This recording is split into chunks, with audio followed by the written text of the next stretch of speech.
भावा बहिणीचे नाते हे वेगळेच असते.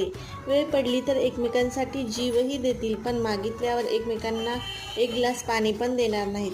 लग्नाच्या आधी भावासोबत खूप भांडणं व्हायची, पण लग्नानंतर मात्र खूप आठवण येते त्याची.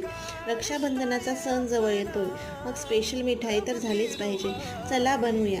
त्यासाठी ब्रेडचे काठ काढून मिक्सरला बारीक करून घेऊ. साखर आणि इलायची मिक्सरला बारीक वाटून घेऊ.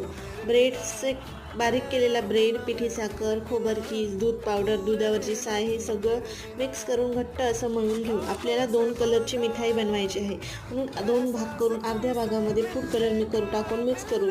डब्यामध्ये बटर पेपर टाकून त्यावर हे मिश्रण व्यवस्थित असं पसरवून घेऊ. वरून बदामाचे काप टाकू आणि तयार आहे आपली मिठाई. ह्या रक्षाबंधनाला तुम्ही पण ही मिठाई नक्की ट्राय करा आणि व्हिडिओ आवडल्यास लाईक, शेअर आणि चॅनलला सबस्क्राईब मात्र करा. धन्यवाद. तुम्हाला पण रक्षाबंधनाच्या ॲडव्हान्समध्ये खूप खूप शुभेच्छा.